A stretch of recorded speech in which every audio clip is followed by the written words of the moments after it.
Neza nanone kuri Key Property Rwanda, aha turi ni i Kanombe hafi y'ibitaro, tukaba tuje gufatanya gutembera inzu nziza nini y'ibyumba 4 na dushe 3 na salamanje na annex zo hanze.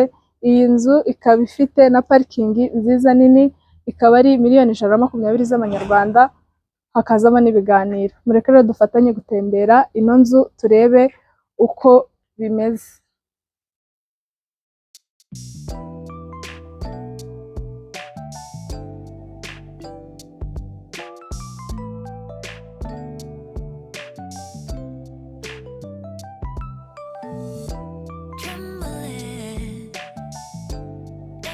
Like October skies,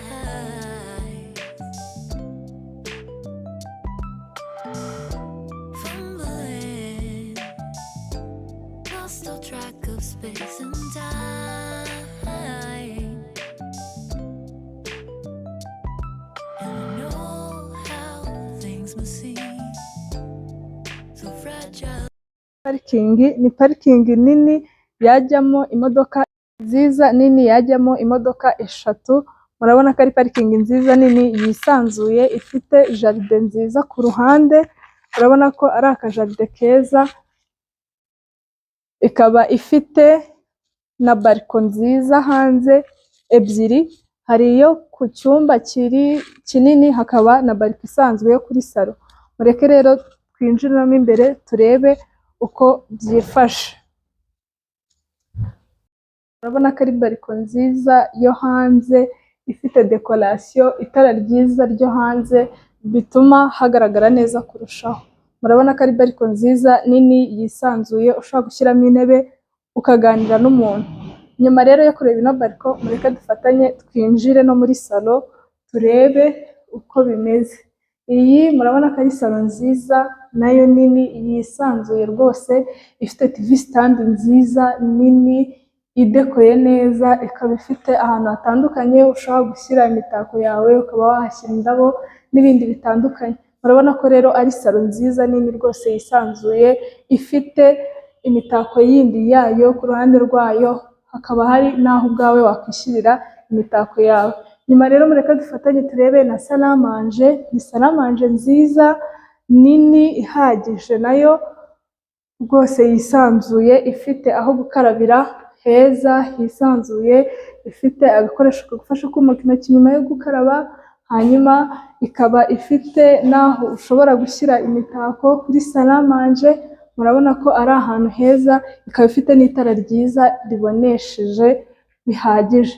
Nyuma rero yo gufatanya kureba salamanje, mureke dufatanye tunafatanye turebe igikoni cyiza kinini cyisanzuye, gifite utubati twiza tunini duhagije. Iki gikoni kikaba gifite aho washyira kwiziniyeri, hamwe wategurira ibyo ugiye guteka. Utubati murabona ko ari utubati twiza twisanzuye, tugaragara neza, dufite amabara meza. Hakaba hari aho washyira firigo. Hanyuma rero tumaze kureba uko iki gikoni cyacu kimeze, mureka dufatanye tujye kureba n'ibindi byumba bigize ino nzu. Hanyuma aha rero hakaba ari ikindi cyumba cya mbere, icyumba cyiza cyisanzuye, gifite dushe na toilette yabyo cyihariyeho. Urabona ko gifite dushe na toilette byiza. Hanyuma bikaba bifite n'ikindi cyumba, ikaba ifite icyumba cyayo cyiza nacyo cyisanzuye, kinifitiye garderobe yacyo. Urabona ko ifite garderobe nziza ihagije rwose ku muntu umwe. Murabona ko iyi garderobe yisanzuye ihagije. Nyuma rero yo kureba iki cyumba, twagenda tukajya kureba n'ibindi byumba bigize ino nzu.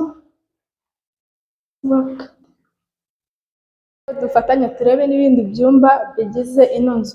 Aha hakaba hari icyumba kimwe nacyo cyisanzuye cyiza, gifite garderobe nayo yacyo cyihariyeho, wabikamo ibintu byawe byose nta kibazo, bikajyamo byisanzuye.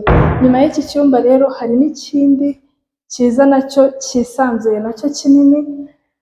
Iki cyumba nacyo murabona ko ari icyumba cyiza, nacyo cyifitiye garderobe yacyo. Urabona ko nacyo gifite garderobe nziza yisanzuye. Hanyuma rero ibi byumba uko ari bibiri bikaba bisangiye tuwarete imwe. Murabona ko ari tuwarete nziza nayo yisanzuye ifite n'isuku. Nyuma rero yo kureba ibi byumba twareba icyumba kinini cy'inzu, icyumba cyiza kiri ahantu heza gifite dushe na tuwarete byiza binini byisanzuye rwose bihagije, ubona ko bikwiriye rwose.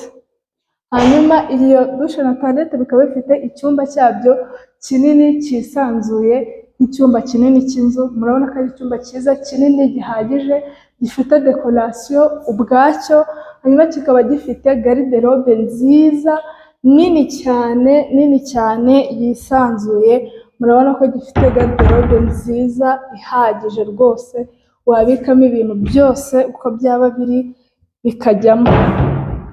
Murabona ko iyi garderobe ihagije rwose, aha hose wabikamo ibintu byawe. Nyuma yaho rero aha kuri iki cyumba kikaba gifite umuryango wacyo wihariye ushobora kuba usohokeramo hanze. Iyi ikaba ari bariko yacyo y'iki cyumba cyonyine. Murabona ko ari icyumba rero cyiza gihagije gikwiriye. Mwakoze rero gutemberana natwe ino nzu nziza, mubonye ko ari inzu nziza nini yisanzuye ifite ibyumba 4 nk'uko twabibabwiye na dushe na tuwarete 3, ikaba ifite n'igikoni cyiza cyo mu nzu nk'uko mwakibonye na salamanje, ndetse ikaba ifite n'ikindi gikoni cyo hanze n'izindi nzu zo hanze na parikingi nziza nini mwayibonye. Igiciro ni yayandi miliyoni 120 z'amanyarwanda, ariko hakazamo n'ibiganiro. Mwakoze cyane kubana natwe.